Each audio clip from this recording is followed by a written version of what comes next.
सर्वेभ्यो नमो नमः। आज फिर जयपाल शास्त्री संस्कृत चैनल में आप सभी विद्वानों का हार्दिक अभिनंदन है, स्वागत है।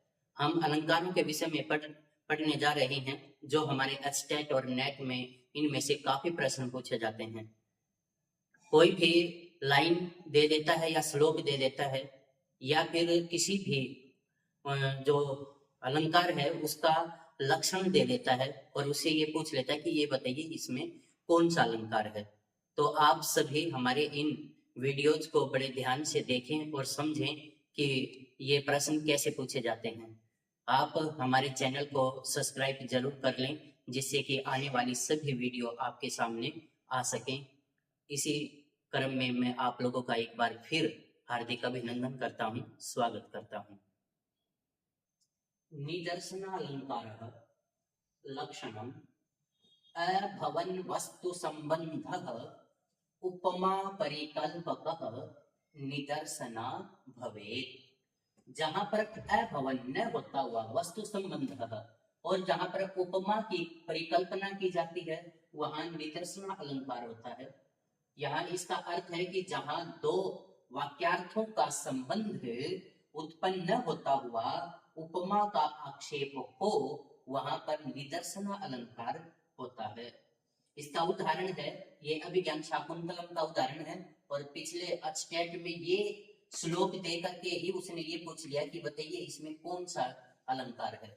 तो आप ये ध्यान दें कि शुद्धांत दुर्लभमिदं वपु राष्ट्रं वासिनो यदि जनस्य दूरीकृताः खलु गुणैरुद्यानलता वनलताभिः। कहता है कि बड़ा ही शुद्ध और दुर्लभ ये शरीर जो है, इन आश्रम में रहने वाले जो जन है उनका बड़ा ही सुंदर शरीर है। दूरी कृता खलु गुणैर उद्यान लता वन लता भी, जो वन उद्यान की लताएं हैं जिनका माली के द्वारा पालन पोषण किया जाता है, लेकिन एक होती है वन लताएं जिनका कोई पालन पोषण नहीं करता, वे अपने आप उगती हैं और अपने आप फैलती फूलती हैं। तो यहाँ पर कहता है कि उन्होंने उनके गुणों को भी तिरस्कृत कर दिया। तो यहाँ पर क्या बताया इसने कि यहाँ पर अंतःपुर आश्रमवासी कन्याओं तथा उद्यान लता वन लताओं में संबंध न होते हुए भी परस्पर बिंब प्रतिबिंब भाव है, अतः निदर्शना अलंकार है। और इसके दो भेद बतलाए हैं। लेकिन एक बार ये जो नीचे श्लोक लिखा हुआ है, क्व सूर्य प्रभवो वंशः क्व च अल्प विषया मतिः तितिर्सुर दुस्तरम मोहाद उड्डूपेनास्मि सागरम, ये आपके रघुवंश का है, कालिदास द्वारा लिखित। उसमें कहता है कि कहाँ तो ये सूर्य वंश उत्पन्न होने वाला ये रघु का वंश, और कहाँ मेरी छोटी सी बुद्धि, और कहाँ ये इतना लंबा चौड़ा वंश है जिसको मैं एक छोटी सी नाव से, जैसे महान बड़े सागर को तैरने का प्रयास किया जाता है, उसी प्रकार मैं अपनी छोटी सी बुद्धि से ये सूर्य वंश का कुछ लिखने जा रहा हूँ, उसके विषय में कुछ गहन चिंतन करने जा रहा हूँ। तो मेरी ये छोटी सी बुद्धि है।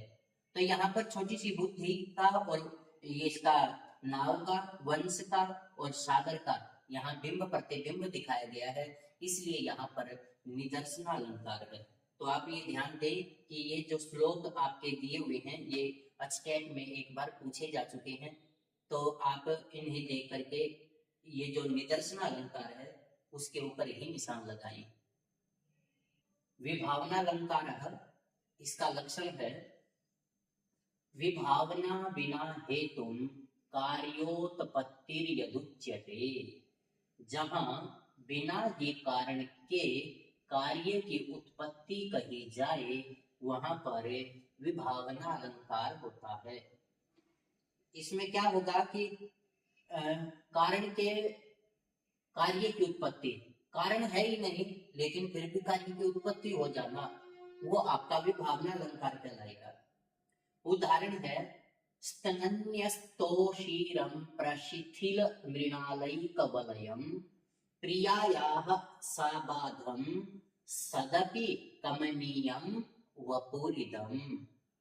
अभिज्ञान शाकुंतलम का है ये, और शकुंतला के विषय में कह रहा है कि वे उसके जो स्तन हैं वो थोड़े से स्थिर हो गए हैं, लेकिन मृणालयिक वलयम, और उन्होंने जो एक कंगन रूप पहना हुआ है कमल की डंडियों का, वो भी स्थिर हो गया है। प्रियाया सा बाधम सदपि, कहता है कि जो प्रिया है वो बाधा से युक्त है, फिर भी उसका शरीर कैसा दिखाई दे रहा है, सुंदर दिखाई दे रहा है। शरीर सुंदर कब लगेगा, जब स्वस्थ होगा, और अस्वस्थ होगा तो सुंदर नहीं होगा। तो यहाँ अस्वस्थता भी दिखाई जा रही है और शरीर की सुंदरता भी बताई जा रही है। तो यहाँ कारण के बिना ही कार्य की उत्पत्ति हो गई है, इसलिए यहाँ विभावना अलंकार है। अर्थात स्वस्थ होना शरीर की सुंदरता का कारण है, परंतु शकुंतला का शरीर अस्वस्थ होते हुए भी सुंदर है, इसलिए स्वास्थ्य रूप कारण के बिना सुंदरता रूप कार्य के होने से विभावना अलंकार है। अर्थात यहाँ पर शरीर की सुंदरता कब होगी, जब वो स्वस्थ होगा।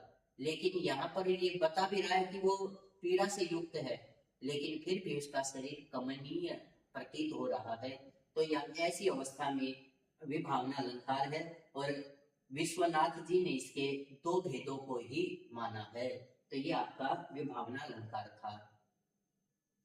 विशेषोक्ति, विशेषोक्ति अलंकार लक्षणम सती हेतौ फलाभावे विशेषोक्ति।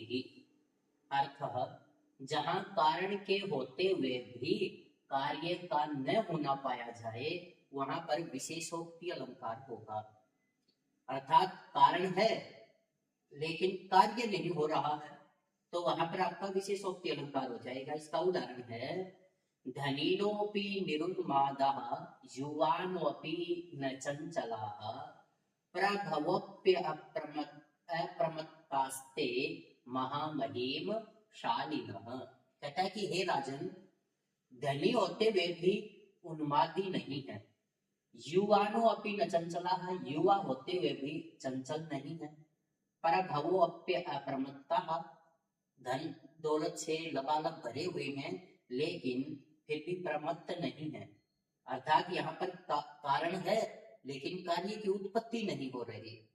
यहाँ धन, यौवन और प्रभुता रूपी कारणों के होते हुए भी उनके कार्य उन्माद, चंचलता और प्रमाद आदि न होने से विशेषोक्ति अलंकार है। और मम्मट ने इसके 3 भेद माने हैं। तो ये आपका विशेषोक्ति अलंकार था।